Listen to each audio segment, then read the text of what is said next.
This is the Prisca Teologia is a Western school from Egypt. It's Hermetic, and it's Mercurius Trismegistus, or Hermes Trismegistus. Okay, so this is what we're going to be learning: Hermetic wisdom. And then next week will be astrotheology, and this will be the series of the three under Prisca Teologia. Astrotheology is, here I'm going to be dealing with mainly the Bible, the Judeo-Christian works, and show many proofs of its astral origins. And I've touched on this on many presentations that I've done, but this will be solely devoted to astrotheology. Then we shall deal with, on the 20th of November, with the occult science of Prisca Teologia and esoteric wisdom. So occult, well, what's something occult? Is that from the devil? Well, when you put an O, an O there, in Italian, in my language, that's hidden. Is that two Ds? Yes? No? Yes. Yes. Occulto. Occulto. And the French say occulte, Spanish ocultado. So it's something that's hidden. So when you uncover something, it's like, oh, so there it is. All right. It's not evil, as they want you to believe in the church. The occult. It's something that's hidden. So we're going to uncover a lot of hidden stuff. Now, astrology is a wonderful science which really uncovers the physical nature, physics, and metaphysics, the spiritual nature of the universe. So we're going to be doing some deep metaphysical studies today. But I'm going to start from kindergarten level fundamental stuff, showing the physics underpinning the science of astrology. And then we see how that works with the causal metaphysics part of astrology. So we're going to deal with the cause and effect, the whole lot. That's what this is. That's what astrology is. It reveals to you who Isis is, nature, and then the invisible causes. So we're going to do that. I think we'll have some fun. What do you think? Yeah. Now, the ancient theology was given to us by Mercury, Hermes. Mercury, Hermes, Thoth or Thoth, Nebo, according to the Babylonians, Marduk, according to the Assyrians, Buddha in the east, Buddha, the Mercury aspect. Mercury is the closest planet to the sun.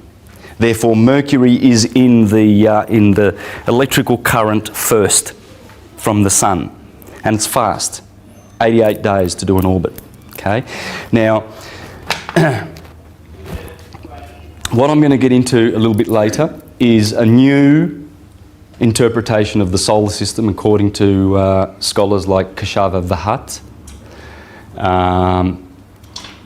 Walter Russell, etc. Okay, and it's a vortex solar system. So there's a sun and then the planets follow in the wake of the sun. Okay, we're going to deal with that later because we've got to understand the physical aspects of this science.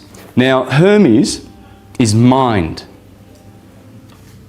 That's what it is. It's mind. Mind conceived of these wonderful things. According to Marcus Manilius, the astrologer to Caesar Augustus, he revealed that the divine science was given to us by the divine Mercurius. Because Mercury in our solar system, if you think of our solar system as a person, or as a being like ourselves, with 7 planets which correspond to the 7 chakras, the 7 visible orbs, you will understand the role that Mercury plays. Mercury is heavily involved with the right brain and the nervous system. Now, your nervous system is the messenger to your body, right? You got pain in the toe, the messenger is your nervous system. Goes straight up to the brain and says, you've got trouble down in your toe.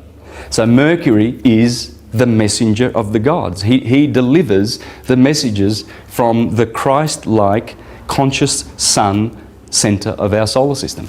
Simple as that. The ancients knew that the sun was a being, and it was a being of three orbs: spiritual, psychic and material.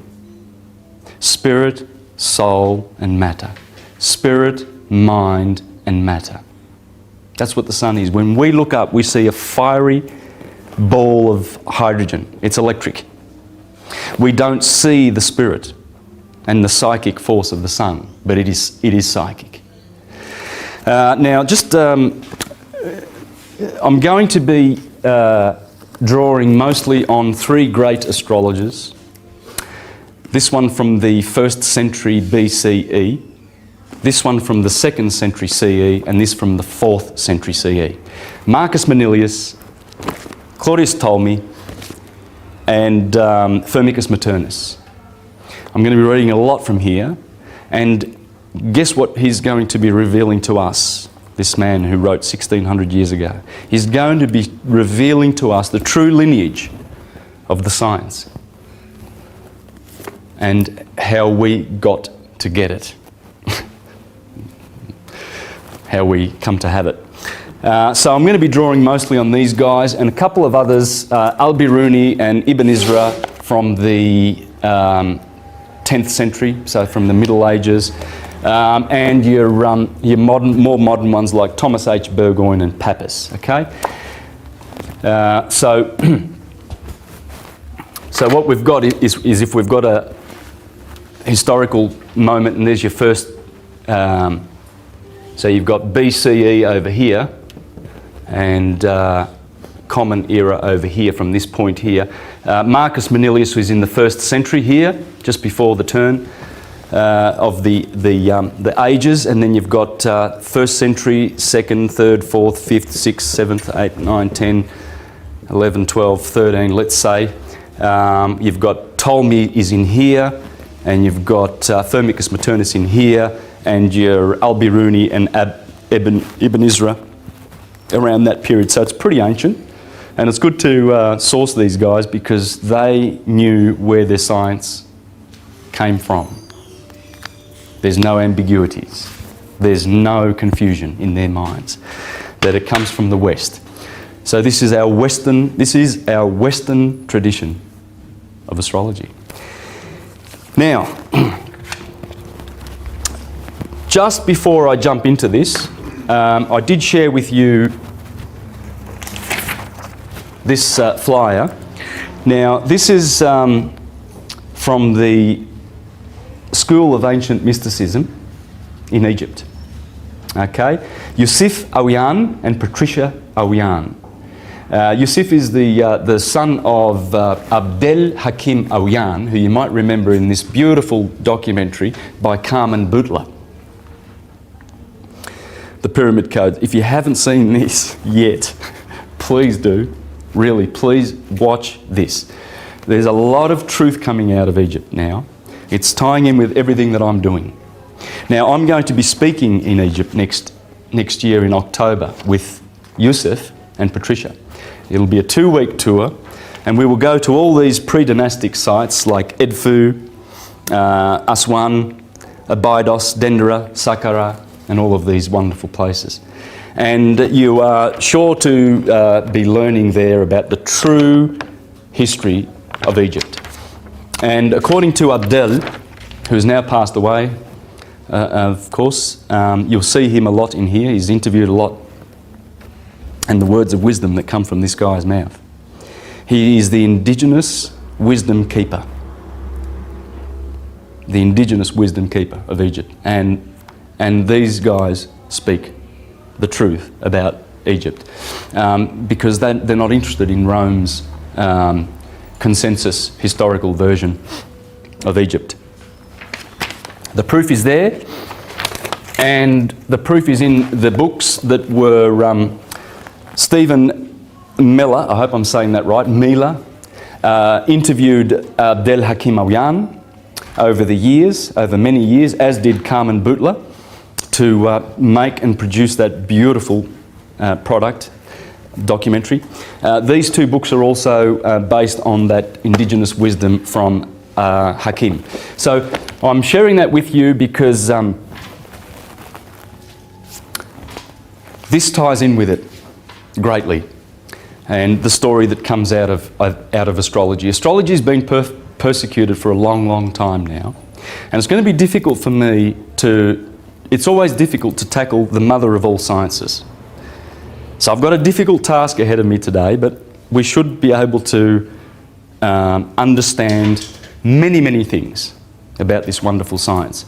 Firstly, you've got academia who tells you that it's a pseudoscience because it's not based on any kind of scientific approach, provable scientific research. And then you've got your religionists who will tell you that it's from the devil, it's evil, whilst they know nothing about it. Nothing. I often ask people, what do you think is evil about it? Can you give me one fact or one item? And by that time, they've nowhere to be seen. You know, they've gone running to the hills because they know nothing about it. And as Einstein said, condemnation without investigation is the height of folly. So, yes, I'm acknowledging that it is difficult, but we should be able to get through many subjects and nut out a few truths about astrology. Now, first of all, let me go with Marcus Manilius, shall we? Because I do want you to understand that these guys revered this science. It was a science to be revered. It was not for fools. It was for holy men. Holy meaning spiritually evolved people. They knew that reality was spiritual. They knew that. They knew that the material aspect of it was the effect of these beautiful spiritual causes. And they knew the science of it because their minds, they were working with the higher mind. You see, this mind. It's this mind that gives you this wisdom. It's in the right brain. Okay? This mind sees the bigger picture. This mind sees the small details. Right? So it sees the trees, this sees the forest. And it is the higher mind because it has a strong attachment to the heart. And the heart also thinks. So once you get those two connected, this knowledge is easy. It's very easy. Now, Marcus Manilius, this is beautiful, the way he introduces this beautiful work of his. It's a 5-part work called Astronomica. So this is book 1. And he says, deeper knowledge of heaven was first granted to earth by the gift of the gods. For who, if the gods wished to conceal it, would have guilefully stolen the secret of the skies, by which all things are ruled? Who, of but human understanding, would have essayed so great a task as to wish against heaven's wish to appear a God himself? To reveal paths on high and paths beneath the bottom of the earth, and stars obedient to appointed orbits through the void. Sorry for my reading, I'm struggling with my eyesight. I should get some glasses, I think. And it's a little bit dark. So, you, God of Selene, take note. Selene, who's Selene? The moon. The orb above the moon is Mercury. So the god of Selene is Mercury. You are the first founder of this great and holy science. Through you has man gained a deeper understanding of the sky, the constellations, the names, the courses of the signs, their importance and influences, that the aspect of the firmament might be enhanced, that awe might be roused not only by the appearance but by the power of things, and that mankind might learn wherein lies God's greatest power. Moreover, nature proffered her aid and of her own accord opened up herself, deigning first to inspire those kings whose minds reached out to heights pondering on heaven, kings who civilized savage peoples beneath the eastern sky, where the stars returned to view and soar above the cities of dusky nations. Then priests who all their lives offered sacrifice in temples and were chosen to voice the people's prayer, secured by their devotion the sympathy of God. Their pure minds were kindled by the very presence of the powerful deity, and the God of heaven brought his servants to a knowledge of heaven and disclosed its secrets to them. These were the men who founded our noble science, and were the first in their art to discern the destinies dependent on the wandering stars. Embracing long ages of unremitting toil, they assigned to each period of time its particular events, noting an individual's nativity and the subsequent pattern of his life, the influence of each hour on the laws of fate, and the great differences affected by small moments. After every aspect of the sky had been observed, as the stars returned to their original positions, and each figuration had assigned to it its powers of influence in accordance with the sure cycles of destiny, they, by repeated practice and with examples pointing the way, experience built up the science, and from wide observations discovered that by hidden laws the stars wield sovereign power, and that all heaven moves to the eternal spirit of reason, and by sure tokens distinguishes vicissitudes of fate. Before their times, man lived in ignorance. He looked up without comprehension of the outward appearance and saw not the design of nature's works. He gazed in bewilderment at how strange new light of heaven, now surrounding at its loss, now joyful at its rebirth, nor why the sun so often rose, putting to flight the stars. Look, I can read on, but that's enough. The point I'm making here is that he's clearly saying that these wise priests observed and studied, applied themselves to this science, and came up with what we're going to be learning today. Now, another attack against astrology is the fact that we have processional slippage. What is processional slippage? Well, just quickly, I won't spend too much time on it because I've discussed this in other presentations, so it should be clear. And if you are already an astrologer, you should know a little bit about this, right? People poo-poo astrology because they say there's how the skies were given to us. That's how they were given to us. These are the signs of the day. These are the signs of the night.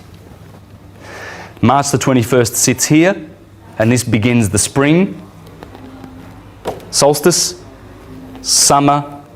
Therefore, these are the hot photosynthesis period of the year. This is the winter, cold, death. Life, death, good, evil, etc., etc.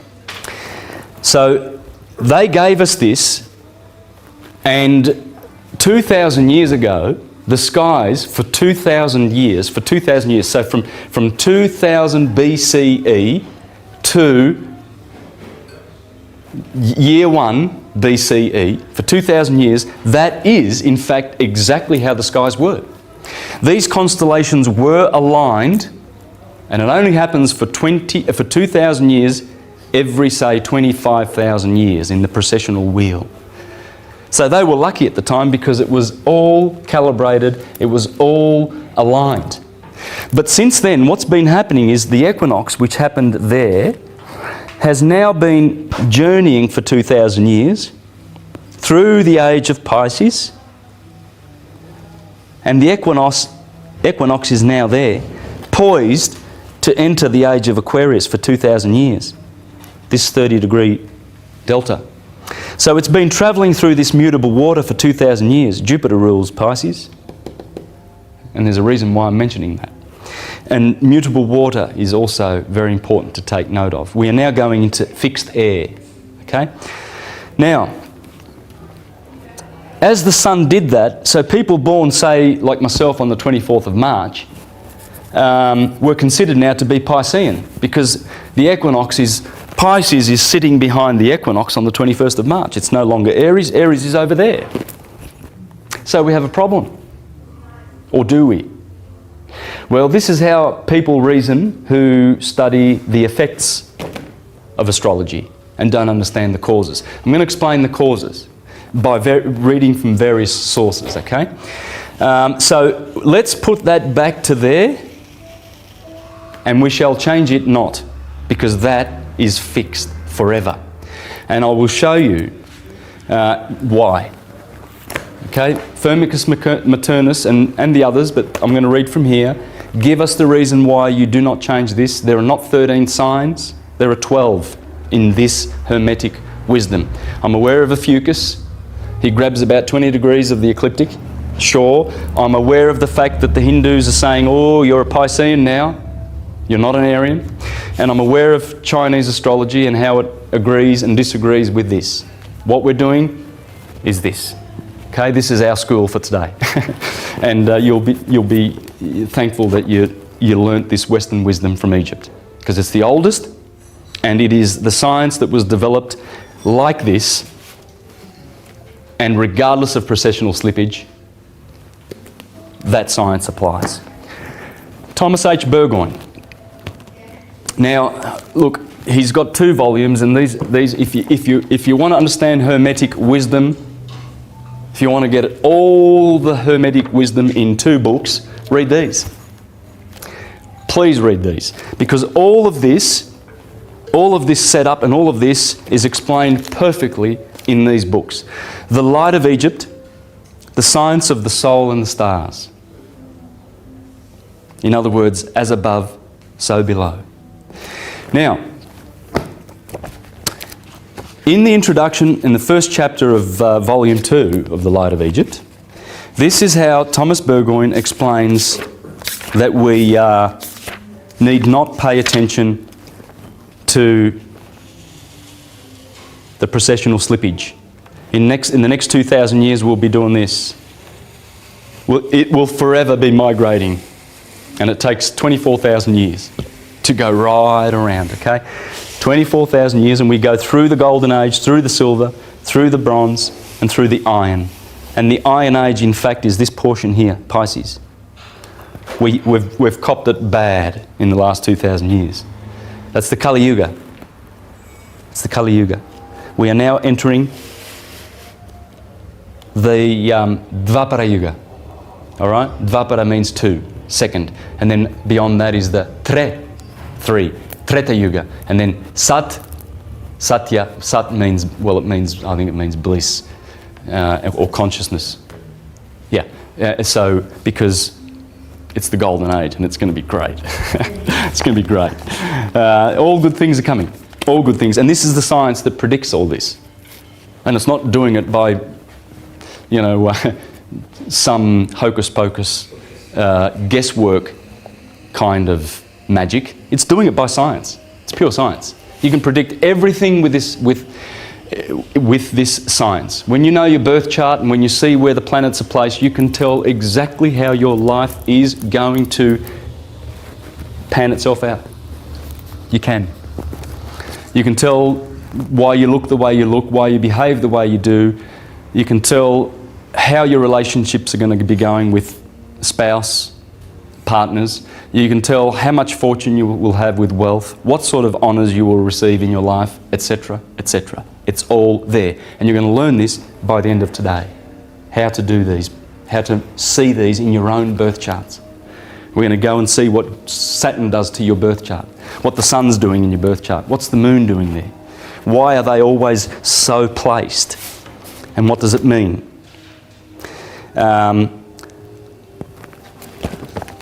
So let's get to the explaining of this problem of the processional slippage and put it to rest once and for all. So we can put our trust in here, because there are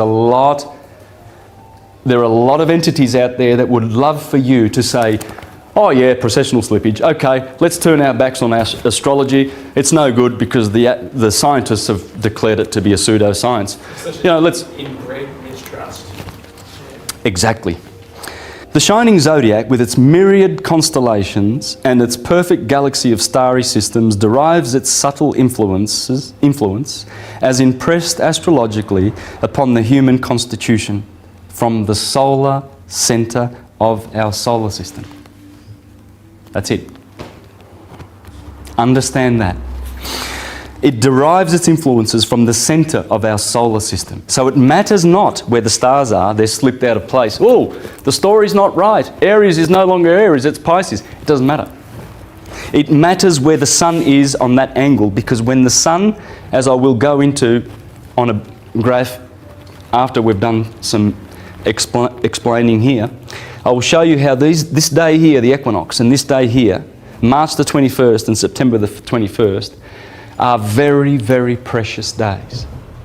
It is the only 2 days in the year where there is perfect balance of light and darkness. And this is a very, very important thing to remember.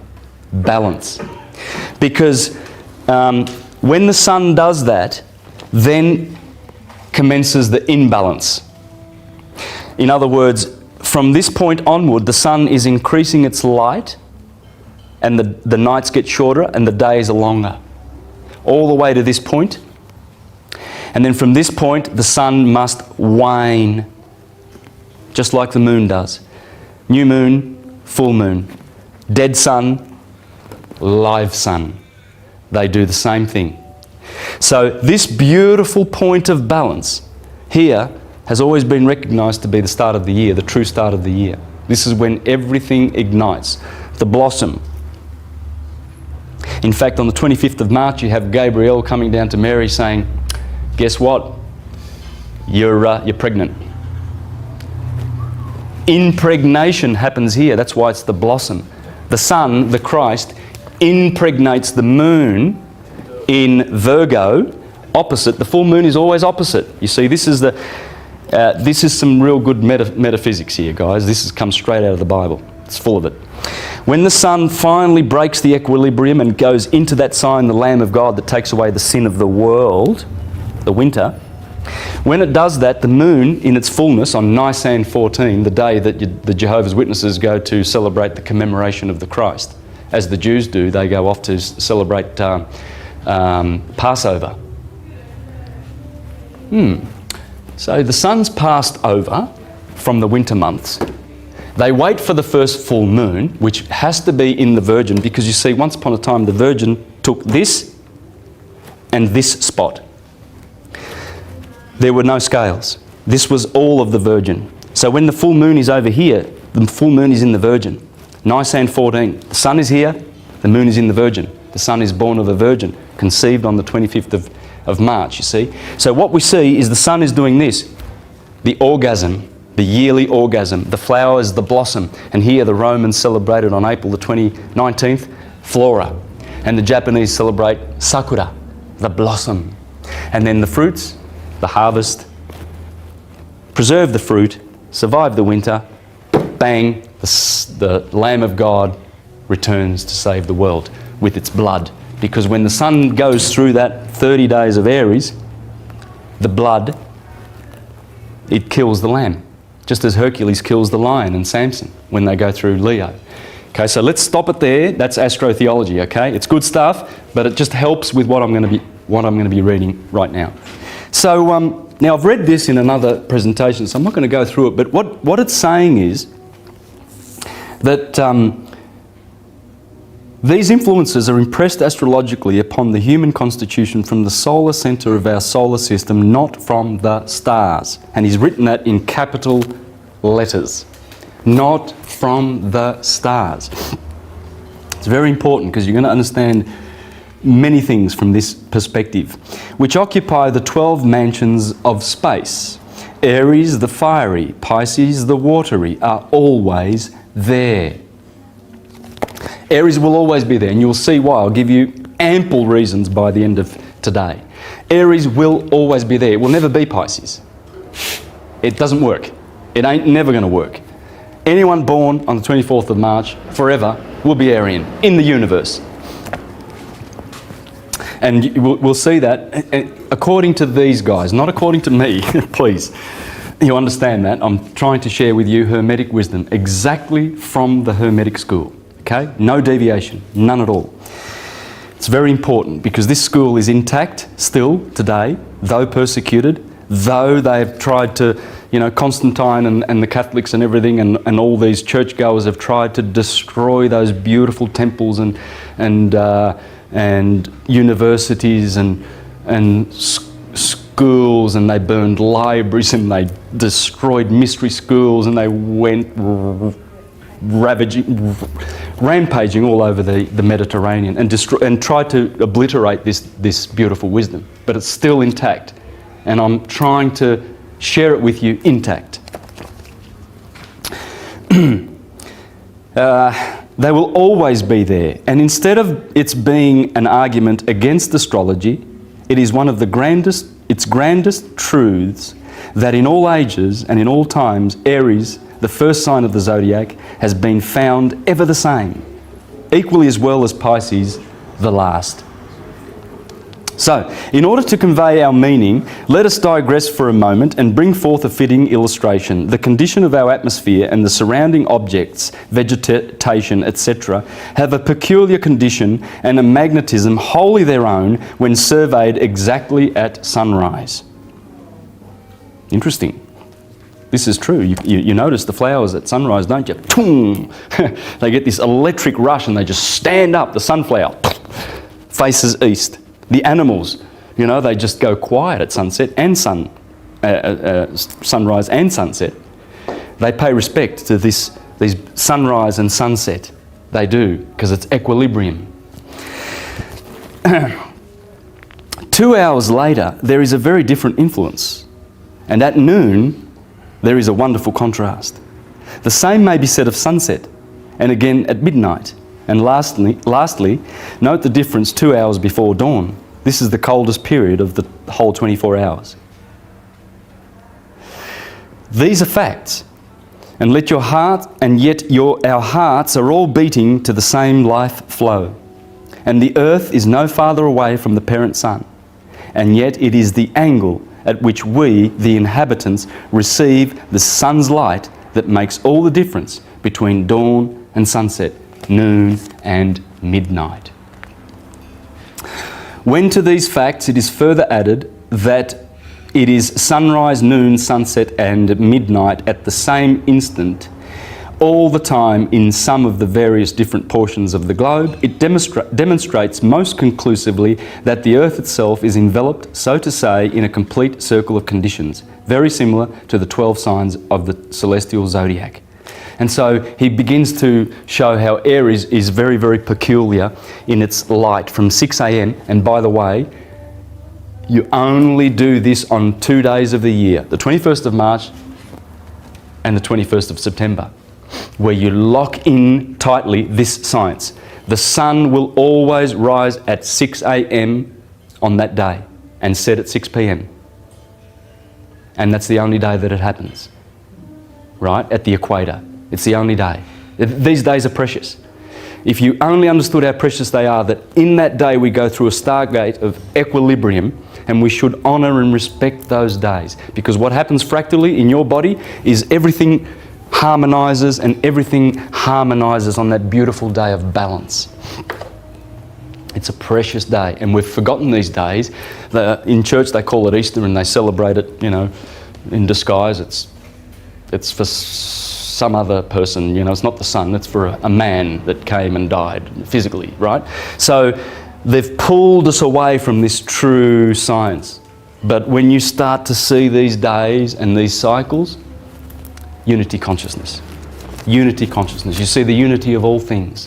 When you see the cycles of nature where they're hiding, it's easy to see them with these simple graphs. That's why they gave us this science. And we look at it and we go, oh shit, what does that mean? Oh God, it looks devilish. Oh, look at these animals, they're scary. And off we go, we run the other way. That's how we've been trained. But he goes on here to explain how Aries gives that particular angle of light. So people born in that month have received that influence, those particular electric rays from the sun, and then wherever the moon is, the moon might be over. You might be born. You might have a moon in Capricorn. Well, she's sending a square energy to the sun. They're squaring off to each other. So you need to see that her light, which is reflected back to us, is also doing something to the sun in that sign and to us that are born here on the earth. Their influences are distorted or strengthened according to where those planets are laid out. And we'll understand this by the end of the day, how they influence one another. So, and then he goes on to say how Taurus then has a different angle of light, and the animals and the flowers and everything have a sort of a relaxation time. This is electric, this is magnetic, back to electricity, back to magnetism. So it's like masculine energy, feminine energy, masculine energy, feminine energy. Okay, let me progress. So with this astrology today, hopefully we'll know how to heal ourselves.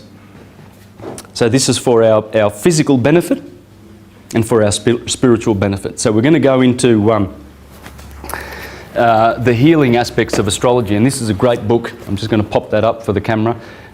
This is a really good book for learning how you can benefit from astrology.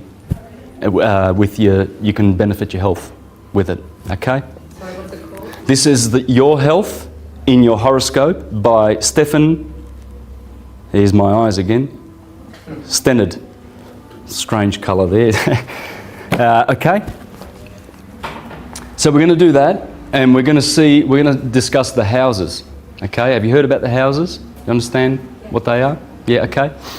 The houses start at the ascendant, and they go. First house will be here, then second, third, fourth, fifth, and those houses actually correspond with first house, second house, third house. Right? We're going to learn that. So your houses, your health, we're going to do, and we're going to, of course, get right into the physics and the metaphysics. How does that sound? Pretty good? I reckon. I think we'll have some fun. Now, we have a binary star, which is Sirius. I've shown this enough in my presentations, I think, but this is a great book by Walter Crittenden dealing with the lost star. And in here, he pretty much proves that we're in a binary. Well, binary might be a deceptive word, actually, because, as I'm going to show, Sirius has another star that goes around it, so it's trinary, at least. And there are more stars too. I mean, Procyon, Alcyone in the Pleiades has always been considered to be a major player in our star system. All right, so it's a star system, but we can call it a binary because we know that there is a direct relationship with Sirius and our sun, and I'm going to show you this relationship. It's wonderful. So what we've got is we've got Sirius that is about 8.4 light years away, I think. Thereabouts, okay? And there's our sun, and we are told in this particular book and many, many other sources that we are in a binary, right? So let's sort of see if we can draw that. Yeah, it always goes like that, pear-shaped, but anyway. So I try, but okay. What Sirius has another star. This is Sirius A, and Sirius B goes around Sirius A, and it takes 49.9 years. Okay? That's the signs I always forget. Yeah, this star is a white dwarf, Sirius B. It's a white dwarf. It is harder, 300 times harder than a diamond. It is so heavy that a teaspoon of it will be hundreds and hundreds of tons. I'll get the figures in a minute. I'm going to read from that. Hundreds of tons, a spoonful of it. It is spinning on its axis 23 times every minute. This is a sun. This is a star, guys. Right? It's that heavy. Imagine how heavy it is. It's 300 times harder than a diamond, and every minute it goes about this fast. In fact, my finger, I did this exercise yesterday to to work out how fast I should be going. This is about how fast it's spinning on. Can you imagine a star doing that? It is so powerful magnetically that it directly affects our Earth. I'm going to show you how. In here it is all explained. In 1989, when this little fella here, this very heavy, hard little fella, when he passed between Sirius A and our sun, with its Earth going around here, for 2 weeks prior to that very moment, in 1989, our Earth sped up in its, I think it slowed down first a couple of seconds in its revolution, and then once this went away, it sped up again. When you understand how important this is, you see, the Egyptians taught us that this was Isis. This is the most important star in the sky. Osiris, Isis, and that's where Sirius comes from, you see. Sothis of the Greeks. The dog. This dog is the dog star, and it dogs our star. Okay? Now, because it follows it. It appears to be following our star. Now, when this, in 1989, this star was in between our Sirius A and our sun, this is what happened. The Earth's rotation period relative to this star, the spin rate slowed down in 89, losing a full second per day for a period of several weeks before the event, and then sped up again, gaining a second per day for several weeks after the event. Take note of that, man. That's a star that's 8 light years away. It slowed and sped our Earth. So when people say, oh, the influence of the stars, well, imagine if that star way over there, now imagine all the planets that are getting around our solar system that are so closer and so much more dynamic in our solar system. Imagine what they are doing. In fact, you will learn that they are doing everything. Everything that you see, everything, every material shape that is in your eyesight is manifested by those seven orbs in our solar system. Without them, no manifestation. This doesn't happen. Poof. Take away the sun, we're gone. Take away the moon, Jupiter, any one of them, we're gone. You cannot damage that configuration. Even though our solar system has been unstable and it has lost components and it has components added to it, like Venus. Marduk was, the asteroid belt was once a planet. Now, I want to read something about Sirius. We know that streams of energy from stars travel in specific directions, either up or down the galactic arm in which they are embedded. Stars are polarised by other stars, either negative and positive, some receiving energy, some sending it out, all of which travels on the path of the magnetic field lines. Sirius, the largest in the Sirius star system, the one we see as the brightest star in all the heavens, is Sirius A, outshining our sun 10 to 20 times over, with only the mass of 3 suns.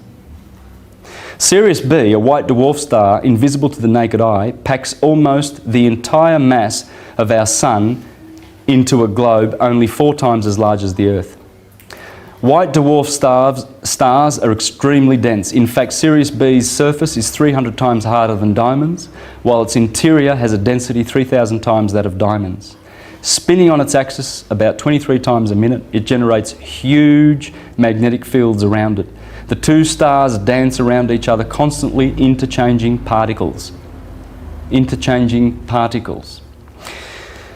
Because of its greater density and magnetic field, Sirius B takes the lion's share, actually vampirizing gases and materials off of its larger host body. Sirius A, clearly a spectacular star system giving off enormous amounts of energy, our sun appears puny and insignificant by comparison. Every 49.9 years, the 2 star systems, Sirius A and B, come as close together as their orbits allow, creating huge magnetic storms between them. As they approach each other, the stars both begin to spin faster as tidal forces become stronger, finally flip-flopping over, actually trading places with each other. There's a Tibetan master, Dzwal Kul, author of Alice Bailey's books, taught in the early 20th century about the effects of the Sirian system on our world. When asked what forces were responsible for the world's crises during World War II, he listed as a number one cause a welling up of magnetic force on Sirius, which produces effects upon our solar system, cause and effect. You see how the stars are causing? They are the causal ones. They are the causal ones. They are the fountains, the father fountains of life, according to Hermes, which produces effects upon our solar system and particularly upon our Earth. He proclaimed the Sirian energies stimulated both the best and the worst in humanity. Sirius produces the best and the worst in humanity, as depicted in the global conflict. Now, there's a lot of other interesting things in this article, but for instance, here's one. On January the 1st, you look straight up at midnight and you'll see Sirius above your head. Try 1 o'clock if you've got daylight savings, but anyway, you'll see Sirius, the brightest star in the sky. Below your feet at midnight on December the 31st, the sun will be at midnight directly below your feet. So you look up, there's Sirius, and the sun is directly below your feet. So there's that alignment. That's what's called perihelion. It actually lasts from the 1st of January to the 4th of January, okay? Perihelion, peri meaning closest point, it's perigee. But in dealing with the sun, you use the expression helion because helion is the sun. So that is perihelion. So when would apohelion be? 6 months later. Exactly. What's the date? That would be around about July the 4th, wouldn't it? Okay. So that's persistent, there are always being antipodes at that point? Always, yes, it's there. That's where perihelion is at January the 4th, right? Let's call it the 4th because that's what a lot of scientists out there now are saying. They're saying it's a fact, it's slipped, it's the 4th, okay? So that would make apohelion, the distance furthest from the sun, July the 4th, right? Or around early July. Let's find out what's going on around those days, shall we? Sirius is also associated with liberation. So we just learned that Sirius brings out the best and the worst in mankind. In fact, according to ancient teachings, the very concept of freedom itself resides in human consciousness because of the influence of this star system. She represents freedom. She's the freeing one. Interestingly enough, the time each year our sun conjuncts Sirius at 14 degrees Cancer is close to July the 4th, America's Independence Day. Bastille Day, the French equivalent of Independence Day, is 14th of July. And Canada celebrates its independence from England on July the 1st, Dominion Day. Venezuela's Independence Day is observed July the 5th. I wonder whether this has got anything to do with Sirius now. And Argentina's is celebrated on July the 9th. Iraq's Freedom Day, when the new coalition government took control, happened on June 28th. We get the point, don't we? We see that influence. We see what the stars are doing. We need to be in tune with them. There's the sun's path around the Earth yearly. And it goes, that's the ecliptic. There's Aries. Aries is always the first, where the point of equilibrium is broken. Okay, it's always the first, and Pisces is over here, the last. This is physics. This is pure science, what you're going to learn. So that sine wave is produced. We're going to draw this sine wave up on the board now, okay? There it is in the skies. There's the ecliptic of the sun going through all the 48 constellations of the heaven, and they are like this. The ecliptic, Aries in the head, all the way to Pisces in the feet, the two fish. That's the ecliptic. Here you have 21 northerly extrazodiacal signs. Here you have 15. They make up 36 constellations. Together with the 12 in the middle are 48. Those 36 have to do with the 36 degrees around the circle, 360 degrees around the circle, and the 360 acupuncture points in the body. It all has to do with the stars. As above, so below. Okay, I'm going to show you this. So every sign, Aries has three extrazodiacal signs attached to it. Everyone does. Here you see Aries has Cassiopeia and Perseus in the northern sky. South of it, it has Perseus, the one who brings the light every day. Taurus has one Auriga, the charioteer, in the north, and it has Orion and Eridanus in the south. Let's leave it at that. We'll continue with that in a moment, but that's the ecliptic. And there you'll see that to the north are the 21 constellations, and to the south are the 15, and there's 12 through the ecliptic. Okay? There's a modern map with the same thing on it. Now, there's the Earth, and that's the equator, okay? So splitting the two hemispheres. And then we have the Tropic of Cancer and the Tropic of Capricorn. And the sine wave there started at Aries, goes up to Cancer, through Libra, down to Capricorn, back up to Libra. That's the sine wave, okay? And that's what the sun is doing. Obviously, I haven't wrapped this sine wave around the globe, otherwise it'd be very long, and I want to keep all the information there. Okay? So there's your solstice. Here's March the 21st.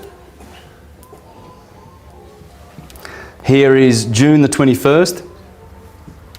Here is September 21st, or 23rd, whichever you want to go with, and December the 21st. Okay? These represent the solstices. These are the longest day of the year and shortest day of the year, okay, from the northern hemisphere perspective. And these are the days of equilibrium. Let's bring that sine wave around into itself. And there, what do we have? See this?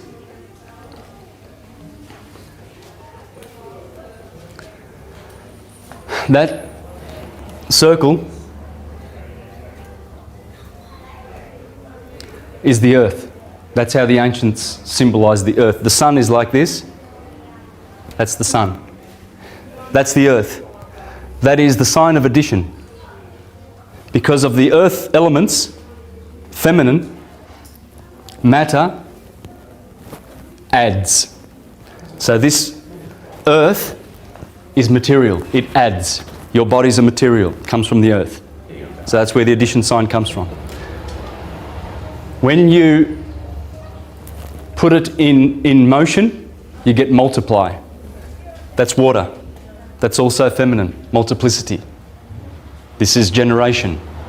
The woman has that power. Right? Whereas before I put that line in there, we just had a circle like this with an equator going through it. That's division. Air. Subtraction. That's division, that's fire. So you see the four mathematical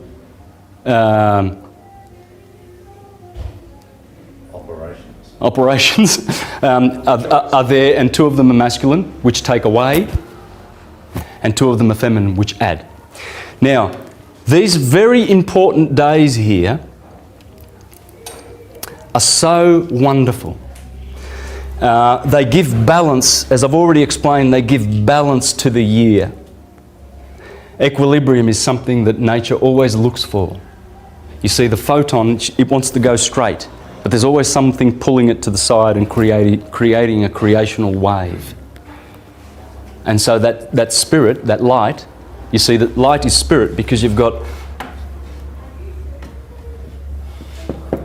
I'm sort of going side by side here, juxtaposing the physics with the metaphysics. Are you enjoying that? Is that okay? Yeah, because this is pretty deep stuff too, right? So, spirit. What other words do you get from that root? Yeah, exactly. Same thing. So your spirals are doing that. Does that look like a serpent? Yeah, well it is. So anyone care for a helix? Serpent and sept. Septenary, 7 has always been associated with serpent. Same root word. Serpentary, septenary.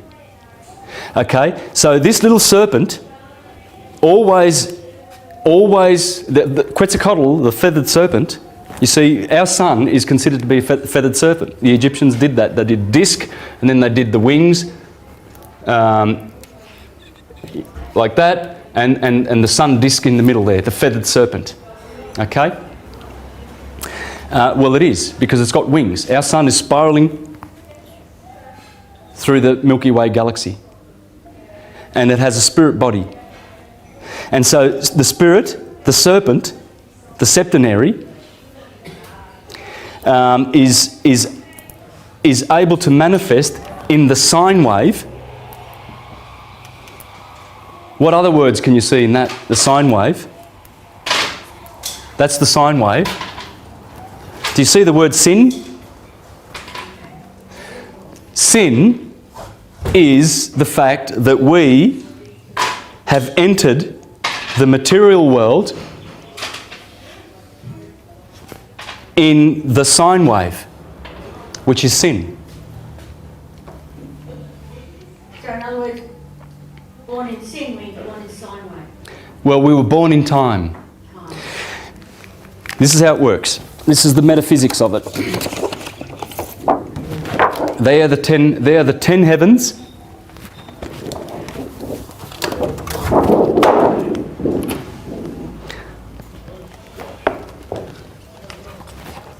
There is the Kabbalistic tree. Notice that those 10 Sephiroth, they correspond to this. I'll explain this in a minute. And they also correspond with the Indian chakra system. You see, this one gets two Sephiroth. And you see the elements there: fire in the head, earth, air, water, Cancer, Leo, Virgo. Okay? Now, let's explain these 10 Sephiroth. I'll put this up in a minute because there's a lot of information that I need to get out from there. But here is what you call the primum mobile. Or I guess that would be the primum mobile. Okay? That's where spirit is, the cause. And then in here is the crystalline sea. That's the crystalline sea that John saw in Revelation with the 24 elders encircling it. The 24 hours. Right? Or the 24,000 years of procession. Here is what we call the firmament. I'll have to check that. I don't know why I'm confused now, but you've got primum mobile, crystalline sea, and that would be the firmament. Anyway, I'll get back to that in a minute. There you have Saturn, the first ring. You see, when we come through the rings of Saturn, the soul is descending to eventually live on this earth with a material fleshly body. But it must go through all these polarizations. It must descend through 7 levels. And they are the 7 emanations, or the 4 emanations of the Jews. These are acquiring this atomic nature as it descends down to be hexed in matter. Okay? So you've got, the first ring belongs to Saturn. Do you know what his name is in Greek? No, Greek. Chronos. Chronology. Time. Chronometer. Right? He's the timekeeper. He keeps the time, the sine wave. That's why when we are born down here, when we get born down here, we're born in sin. Because we're born in the sine wave. The sine wave is through your body. Okay? And it's septenary. It's an octave. Look, every septenary is rounded off to an octave. So, you know, you've got an octave of music, which consists of 7 diatonic notes. Okay? There are 7 days of the week, there are 7 liberal arts, there are 7 everything, all right? You've got 7 vital organs in the body, 7 visible planets in the solar system, the 7 Elohim of Genesis. My God, the list goes on and on and on. I don't want to bore you. But these are the 7, because that's the number of physical matter. As these go around and create all their various shapes, like the particles of an atom, creating molecules and bodies and cells, cellular bodies, so do these guys here enable these physical bodies that we are carrying to be sustained and vitalised. They are the ones that are responsible. And we have those 7 chakras in our body exactly as it is here. The sun is always in the middle kingdom. It's in the heart. It's the heart chakra. Above the heart chakra, we have 3 chakras. That's the inferior world, which goes up to heaven, the pineal gland, the ruling, controlling endocrine gland body of the other 7 of the endocrine system. Okay, but below the sun is the infernal world, and ruled by Mercury, Venus and the moon. And these are the feminine ones. Gaia, Earth, the moon, Isis or Nephthys. Mercury's a hermaphrodite, so it gets to be, bisexual. Venus is feminine, and all these are the boys in the inferior world, because they are to do with these. It's simple. It's just physics. Okay, so as we go down into Saturn's kingdom, he's also called Satan in the scriptures. We are in the kingdom of Satan, right? Satan has blinded the minds of the unbelievers, of course, because when we come from unconditioned consciousness and we hit those rings of Saturn as we descend, and we accumulate those 7 vices, but we have to unlock those vices and turn them to virtues as we go back up Jacob's ladder. Well, once we hit Saturn's rings, we're in the kingdom of Satan. And he blinds our minds because he gives us Maya instead of the truth. And we go around trying to work it out, and until finally we awaken. Until finally we break those, we get the energy flowing up, and we get baptized in the Jordan River, which is the Eridanus. That's the Jordanus. When you get baptized, it's no use staying in the lower chakras. They're useful for energy and vitality, for sure. But if we think and live in there, we're never going to get it. We have to transmute. We have to grow. We are very, very fortunate. There's a consciousness descending upon us, and it's incontrovertible, it's inevitable, and we either benefit from it or we get lost on the wayside, because many will not grasp it and many will not benefit fully. Eventually they will. Everything returns back to the ether. We all become ethereal eventually as we ascend. And we must ascend from the solid molecular carbon 666, 6 protons, 6 neutrons, 6 electron bodies that we've been hexed with. And in fact, I've shown this many times. If you flat pack a hex, that's what you get. That's the hex. We've been hexed. Okay? In fact, that's the Japanese kanji. Chinese kanji for earth is just that. Okay? And they don't like the number 4 in Japan. Right? There's in the north of Japan, there's a whole series of cities that are called by their numbers: Ichi, Ni, Sun, Go. Sun, and then rather than going to Yon, which is 4, or even using Yon, they will avoid 4, like we avoid 13. So there are these 7 towns in the northern of Japan. I've been through there, and you've got Ichi no he, Ni no he, San no he, and there's no 4. It goes to Gonohe, goes straight up to 5, because no one will live in that city. That 4, the 4 which comes from the unpacked hex, the 4 elements, you see that's, I'll get this right, water, earth, feminine, because this line of the cross is feminine. So you've got earth is over here, water is over here, and I'm going to put north and south because nous is fire, and spirit is air. So you've got fire and air running down the masculine line, and you've got water and earth corresponding to north, east, south and west. Okay? That's how it works. Everything is interrelated, and I don't go looking for it. It's there. I didn't put it there. It's there. You know, I mean, people say, "Oh, Santos, your New Age theories are ridiculous." You know, I get the on YouTube and that. and first of all, New Age. I mean, what does that mean?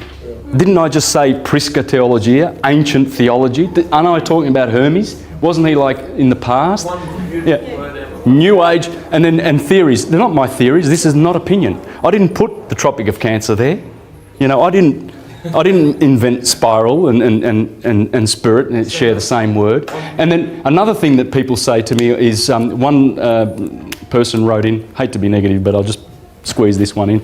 She says, "Oh, well, all of this sounds good in English. This can't be true because it doesn't work in other languages." Well, it does. I speak Italian, French, Portuguese, Spanish. I can do this in any one of those languages. In fact, I'm going to do it as soon as I get some time. But let's have a look at some of this. I mean, I've already shown that spring is called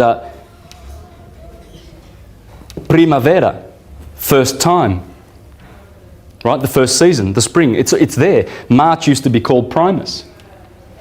The Italian word for good looking is bel. There's El, the sun, because if you're bello, if you're a good looking man, you're good looking like the sun. You're not going to be good looking like some doofus. It's got to be the sun. The sun is the best looking. How many sun names have we inherited in our culture? Do you know that John means the sun? Do you know that Robert means the sun? Name some names. You'll find that either directly they are the sun or indirectly by virtue of the planets. For instance, Peter. Peter is not the sun, it's Jupiter. Paul is not really the sun, it's Apollo, which is an aspect of the sun. You see? So Peter and Paul, that comes from our solar system. It all does. Now, let's get back to the science of things then, and we see that this basically is the graph, the physical graph, that allows us to peer into the spiritual. This allows us to peer into the spiritual, okay? Now, the 4 cardinal points, these are the 4 cardinal points. We need to pay special attention to them. Once you pay special attention to these cardinal points, then you will understand astrology. Everything else is just filling in the shadows, as Thomas Burgoyne says. Get the cardinal points right and work out what's going on there. It's big. And here's what Marcus Manilius says 2,000 years ago about the cardinal points. "Come now, prepare an attentive mind for learning the cardinal points." So he's telling us now, just prepare your minds for the cardinal points because they are so pivotal to understanding, and you're going to see how. You're going to walk away from here today and you're going to go, wow, okay, now I get it. Because of the cardinal points. 4 in all, they have positions in the firmament permanently fixed and receive in succession the speeding signs. Oh yeah, Arians like me, they're fast, all right. They never walk, they're always running. And Cancerians, Librans and Capricorns. Motion is their modus operandi, you know, like they're moving. They are the speeding signs. But they also speed because, well, let Marcus Manilius explain. One looks out from the rising of the heavens as they are born into the world and has the first view of the earth from the level horizon. Aries. So he says one, I'll read that again. One looks out from the rising of the heavens as they are born into the world and has the first view of the earth from the level horizon. Remember, on March the 21st, it's level. Equilibrium. 6 a.m. Bang on, there's the sun. And has the first view of the earth from the level horizon. The second faces it from the opposite edge of the sky. Libra. The sign of Libra looks like this.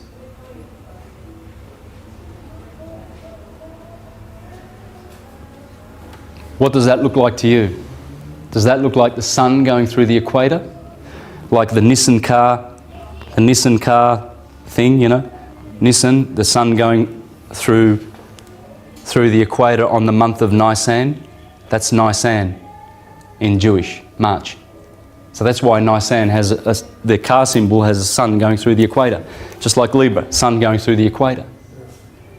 Okay, so much for these devilish little glyphs. Oh, the devil invented those. The point from which the starry sphere retires and hurtles headlong into Tartarus. So Libra is at the point where the starry field retires and hurtles headlong into Tartarus. This is Tartarus down here, remember?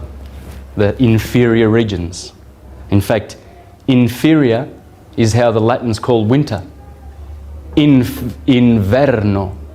And in fact, infernal, hell, is inferno. You just replace the V for an F. Okay? Infernal, hell, supposed to be hot, is actually another word for inverno, which is winter. The third marks the zenith of high heaven, where wearied Phobos halts with panting steeds and rests the day and determines the midpoint of shadows. Phobos, being the sun, Phobos, halts because the sun always halts at the solstices for 3 days. He stops. His 4 steeds. The sun is always travelling with 4 steeds. You'll always see it in alchemy and pictures of the sun. And these are the 4 steeds, the 4 horsemen of the apocalypse. How many colours are the 4 horsemen of the apocalypse? Can you tell me? The white horse, the morning sun. The green horse, or the pale horse, the green of summer. The red horse, the sun setting at before sunset. The black horse, the sun in the darkness of night and winter. They are the 4 horsemen of the apocalypse. Because the apocalypse means the revealing. See, the year, as the sun goes through those 12 signs, Jesus going with his 12 disciples, he is revealing the good and acceptable year of the Lord. So he's going around with his 4 horses, his 4 steeds. The cardinal points, they are the steeds. The 4th occupies the nadir and has the glory of forming the foundation of the sphere. In it, the stars complete their descent and commence their return. At the equal distances, it beholds their risings and settings. These points are charged with exceptional powers. And the influence they exert on fate is the greatest known to our science, because the celestial circle is totally held in position by them as by eternal supports. They are the pillars of Hercules. They are the pillars of Samson. They are the twins in the Bible. You always have Jacob and Esau, Cain and Abel. Cain and Abel, the 2 trees in the Garden of Eden. These are the 2 watchtowers. These are the 2 everything, the twins. That's the Atlas, push those 2. Yeah. They did not receive the circle, sign after sign in succession, flying in its perpetual revolution, and clamp it with fetters at the 2 sides and lowest and highest extremities of its compass. Heaven would fly apart and its fabric disintegrate and perish. That's how important the cardinal signs are. Each cardinal, however, enjoys a different influence. They vary according to their position and they differ in rank. First place goes to the cardinal which holds sway at the summit of the sky and divides heaven in two with imperceptible meridian. Cancer. First place. She is ruled by the moon. The moon rules in Cancer. And the moon is the sphere. The moon is our mother. It's the ovaries of the solar system. Earth is also our mother, but Earth is our physical mother. The moon is the spiritual mother. Our spirit descends from the moon, from Cancer, the closest point to the Earth. You see, because of course if the sun's climbing up to the Tropic of Cancer and you're living in Italy, good old Italy, over here, well then the moon's going to be closest to you and furthest away at this point. So that's why they place the moon here and Saturn here, and it's opposite. Saturn's here and the moon is in Cancer, the cardinal point. Saturn rules this cardinal point and the moon, and they oppose each other. This guy, as you remember, the heavens, Saturn is the last heaven that we must leave. And that's the crown chakra. That's the last one. We've got to go to heaven, right? That's the metaphysical aspect of all of this. And you can see already how much you can benefit from this knowledge, can't you, spiritually, as you realise that reality is spiritual. This is phenomenal. Emperor as well, isn't it? Saturn is old man Kronos. He has the scythe, so he's the grim reaper, but he is the one that gives us our physical life. For whoever is born of flesh or in time must therefore die in time. See, the moment when the sperm of the male is received by that little egg and those two eggs become one, that's when spirit unites with matter and they create a Vesica Pisces in between. And that is the moment that you are baptised in death. That's the moment you begin to die, because before that you were alive. It's death. It's the baptism of death. And it comes from the womb of your mother, which is a tomb. That's why you come out from a womb and you end up in a tomb. Same word, according to Plato. Okay? So when our father, the spirit, because a sperm, you can't see that little egg. There's no way. You're not going to see it. It's a spirit. That's why they call it the spirit. The masculine part. The guy donates this little egg. And the woman does the rest in her womb. From that moment, you're dying. You're baptised in death. Therefore, you need to be purified with water. Christians get baptised and they symbolise that with water. Holy Spirit, air, when you burst your spirit chakra, the throat. And then fire, when you have the baptism of fire and you've been baptised in the Jordan. That's the story. It ain't literal like they teach it in the churches at all. It's a spiritual story. It always will be, and it's always been there. You just got to point to it and see it. If you don't see it, you're not looking. It's only for people who have eyes to see and ears to hear. And that's why the churchgoers are very keen to preach to you that, you know, that their interpretation is correct and everything like that, because they are actually being forced to do their thinking from their lower solar plexus, their lower mind, which is not evil, but it's not the higher mind. This is the land of opinion, the land of belief and faith, whereas this is the land of direct knowing, when you go up to Aries. And you're going to see how important Aries is in a minute, once I finish this with the cardinal points. So each cardinal, however, enjoys a different influence. They vary according to their position and they differ in rank. The first place goes to the cardinal, which holds sway at the summit of the sky and divides heaven in two with imperceptible meridian. Enthroned on high, this post is occupied by glory, truly a fit warden for heaven's supreme station. So all distinction and reign by awarding honours of every kind. Hence, of course, did you pick that up? By awarding honours of every kind? Of course, because it corresponds to the 9th house in astrology. And the 9th and 10th house have to do with, religion, fate, visions, authority, glory, distinction, power, career, honours, dignity, fame, profession. Of course, because the sun is in its zenith in Cancer. He is most influential. So, of course, you in your life, you're going to receive honours and glory in the prime of your life. So you see how the houses work? Take note, the cardinal points teach you this. This is the point, as it says there, I'll read it again,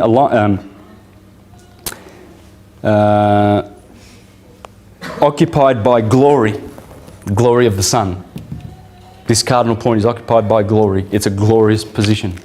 It's Jesus coming into Jerusalem and being enthroned as king. Heaven's supreme station, so that she may claim all that is preeminent, arrogate all distinction, and reign by awarding honours of every kind. That's where your honours come from. Hence comes applause, splendour, and every form of popular favour. Hence the power to dispense justice in the courts, to bring the world under the rule of law, to make alliances with foreign nations in one's own terms, and win fame relative to one's station. The next point, though situate in the lowest position, bears the world poised on its eternal base. In outward aspect, its influence is less, but is greater in utility. It controls the foundations of things. This is the foundation point, right? And you'll find that it has to do with brothers and family. Brothers and family. Foundation. Your family. That's your foundation here. The third and the fourth house. Okay? We'll get into that in a bit. It controls the foundations of things and governs wealth.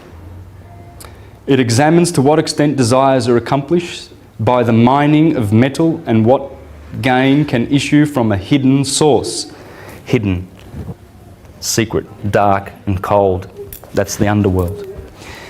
The third cardinal, which is on the same level as the earth, holds in position the shining dawn, where the stars first rise.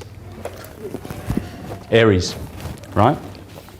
Where day returns and divides time into hours, is for this reason in the Greek world called the horoscope. That's the horoscope, because Horus is rising on the scope. And it declines a foreign name taking pleasure in its own. It declines a foreign name. It will be called the horoscope, and it does not accept any other name. Within its domain lies the arbitrament of life and the formation of character. This angle gives the formation of character. It's called the ascendant. You see, you have your sun sign and your moon sign, but the third important aspect is your ascendant. And see what Marcus Manilius is saying? It defines the character. Your ascendant is telling you about your character. Those angles, those three, where the sun is, your electric, father, and where the moon is, are the most important aspects of who you are. But the third one, and probably equally as important really, is the ascendant. And that's the point that's coming up in the east. Every 2 hours it changes sign. It goes through a sign every 2 hours as it goes around. It will grant success to enterprises, open up the professions and decide the early years that await men from their birth. The education they receive and the station to which they are born according to the planets approve and mingle their influences. The last point, which puts the stars to rest after traversing heaven, puts the stars to rest because when the stars go over the horizon in the west, the Egyptians say the west is death, the east is rebirth, because the sun is born in the east every morning, but then it dies. The stars come up in the east in the zodiac belt and then they die. And that point there is Libra. 6 p.m. Right there. Judgment Day. In fact, the Jews call that September, around the 21st and 23rd, they call that day Judgment Day. That's when you cull your flocks. All right? Your little lambs and your little goats, they grow and some of them don't make it because they're lame or they're sickly. You kill them here at Judgment Day to preserve their meat for the winter. That is Judgment Day. I can give you a list. There's a whole bunch of stuff, but I can't afford to because in 20 minutes we'll have a break, and I want to establish some good science before we get into astrology good. And it is concerned with the consummation of affairs and the conclusion of toil, marriages and banquets, and the closing of years of life, leisure and social intercourse and worship of the gods. That's what it has to do with, worship of the gods. And it has to do with consummation of affairs,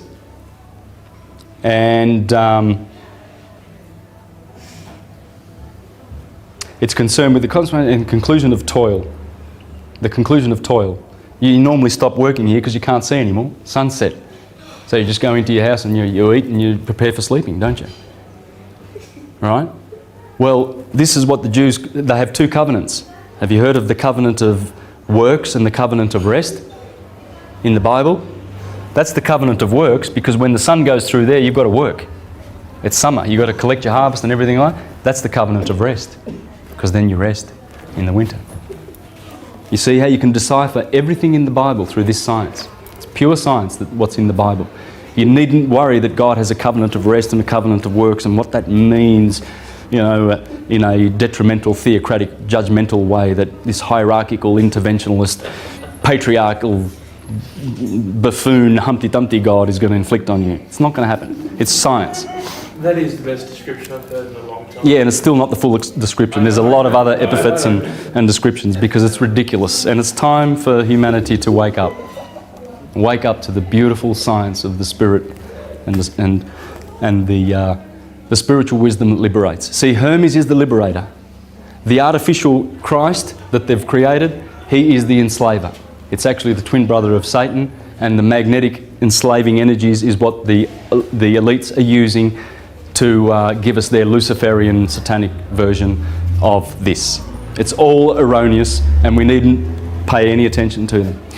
Nor must you rest content with observing each cardinal point. You must note with a retentive mind the spaces between them, which extends over a larger range and possesses special powers.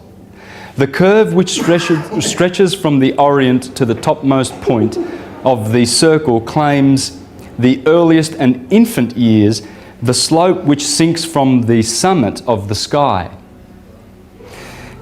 till it reaches the Occident, succeeds to the years of childhood and includes in its province control of tender youth.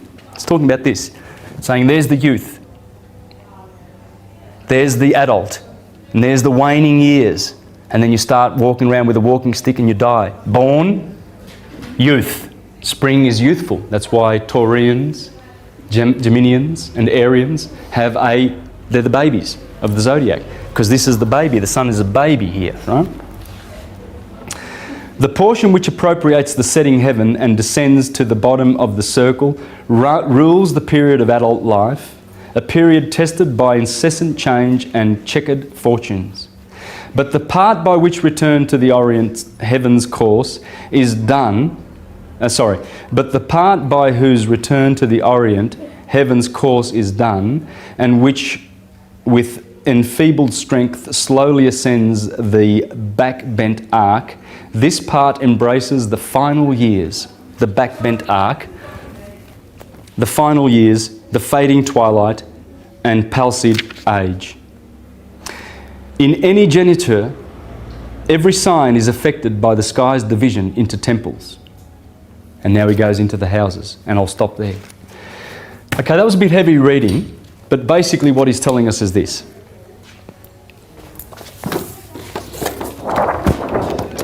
Let me just start this again. And we're going to do a big version of this. So what we're going to do now is we're going to do the same thing, except now the Tropic of Cancer is here and the Tropic of Capricorn is here. So what you can see what I did, that original circle in here, remember, I've made it large now, okay? And here is your, there's your cross. Remember the earth. That's the symbol for the earth. The ancients knew what they were doing. Oh yeah. Now, so the sun here at December the 21st is climbing the mountain. That's the shortest day of the year. And that's the longest day of the year. Very important to understand that, because that is obviously the beginning of a waxing, waning cycle. Is it not? Right? Just like Sister Moon. This is all in the northern hemisphere stuff. No, this is both hemispheres. Okay. Yeah. Of course, here in Australia, this is the longest day of the year, December the 21st, right? But the science is northern hemisphere oriented. There's many reasons for that. I can quote Pappas, I can quote Thomas Burgoyne. I won't go into that right now, but it works. The north, because this is the north. And you're going to see Aries is in fact the north. It's not the east. I'm going to show you that in a minute. But it doesn't matter where you are. Southern hemisphere, wherever you are, this science works because it works like this. March is the head of the human being there. The feet will never be there. So an Arian will never be a Piscean. He will always be an Arian if he's born on the 24th of March. Simple as that. The sun is in your head, it's not in your feet on the 24th of March. It will always be like that. Because once it splits that point there, see, let's have a look at this point. Equilibrium, equilibrium. So here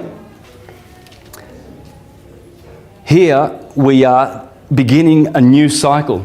This is the waxing and the waning cycle, but this is the light cycle and this is the dark cycle. So one starts here and one starts there. Let's have a look at Sister Moon. That's Brother Jesus. Jesus is the sun. Mary Magdalene, the moon, what's she doing? It's important to note what the sun and the moon do every year in relation to each other. Here's the moon in her 29 days, 28, 29 days. She's doing the same thing. Notice where I've put quarter moon?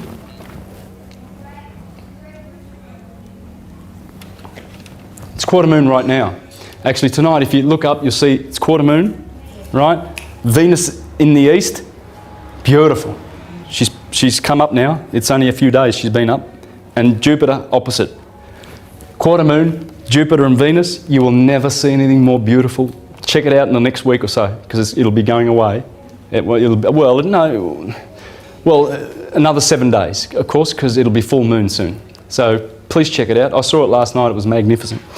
So there's Sister Moon. She is the magnetic hub of the solar system, and the sun is the electric. It's father and mother. It's our father and our mother. Okay. In the emerald tablets of Enoch or Thoth or Hermes or Mercury, it says there clearly that the sun is the father and the moon is the mother, and you'll see why in astrology. This is how it works. So as the moon begins at new moon here, she climbs up for 1 week, and then she's at quarter moon here, just as the sun is at quarter. And now he's actually going to wax, just like the moon does, and he's going to, in spring, and he's going to provide more light. Because down here, there is more darkness than light. He is obstructed in his vitality and in his ability to give us that summer energy, to revitalize the season so that we can eat and live. You see how the sun is our saviour, how Jesus is our saviour, right? You'll see how it works in astrology. It's very important. Then the moon climbs up and she's enthroned as the high priestess. This is Isis, up to here. And then Nephthys begins to wane. And she's the evil twin sister of Isis. You don't do stuff when the moon's waning. You know, stuff like plant. My father, this little Virgo Italian man from Calabria, he used to go around, we grew up in the Victorian Alps, tobacco country, and he always grew stuff. He can grow anything because he knows the moon. He knows the moon backwards. He knows when to plant what, when, where. And he'd go around to all the neighbours and he'd say, see your carrots? They're not going to survive. And they'd be going, dang, Vic's just cursed my carrots. And they got, and they didn't survive. Because your potatoes, they're good, that's good. And when did you plant those? No, that's no good. This is good, that's good. He went around to everybody's gardens and told them how they were going to succeed. You think astrology's got nothing to do with anything? This is where you plant. You plant in this portion when the moon's rays have a certain polarization, because they polarize one way here and polarize another way there. Okay, in the waxing and the waning. The sun is the same. We need to observe the sun in the same light. He waxes, he wanes. He's in his kingdom of light, he's in his kingdom of darkness. And this is how the metaphysical aspects of how astrology is to be understood. One more thing that we need to understand, okay? And I'm going to be reading from a beautiful passage from this book to explain to you something amazing. And you're going to be heads up on all other astrologers with this information.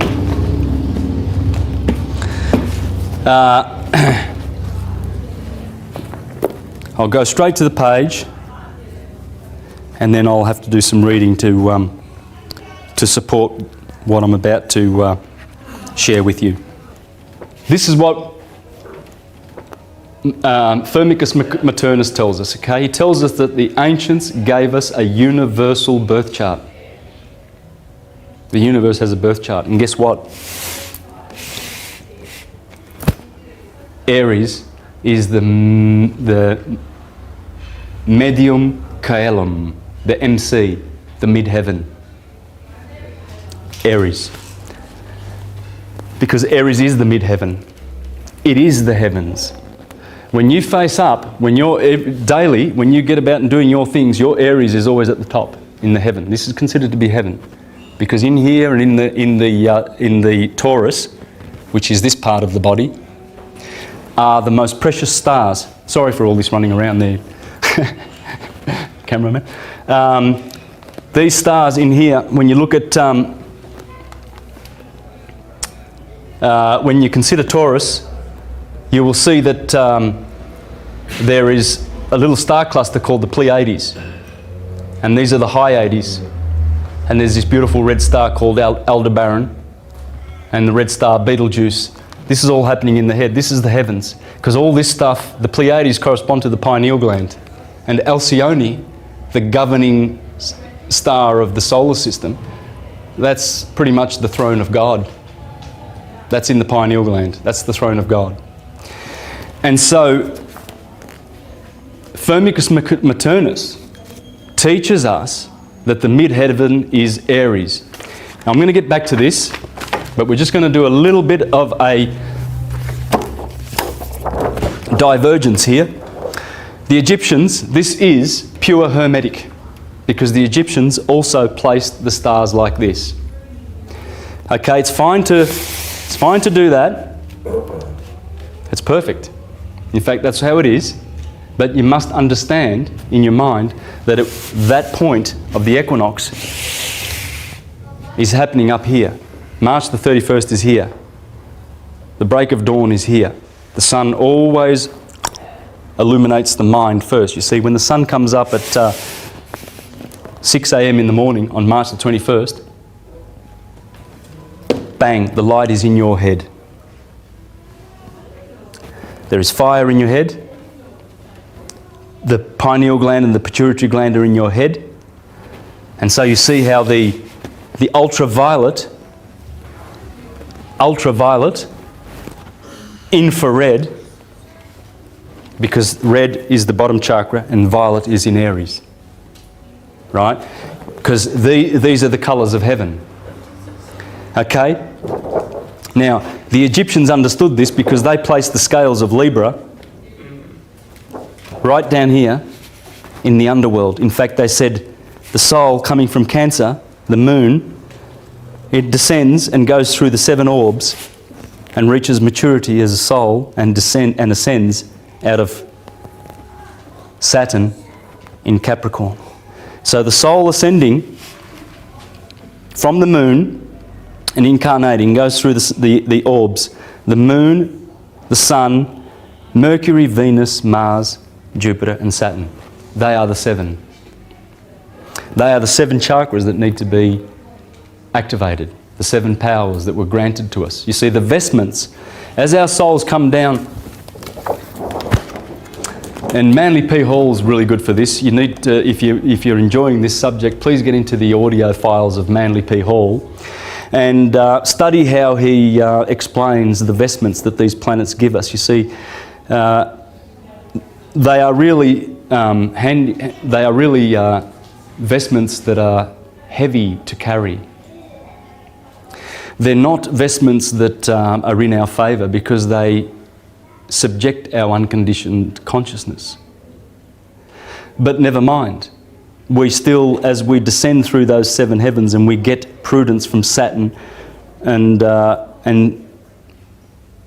rationality from Jupiter, and will from Mars, and divine will from the Sun, and we get sensuousness from Venus, and intellect from Mercury, and imagination from the Moon. These vestments, it's up to us to activate them. If they stay asleep when we die, that's not going to help us ascend.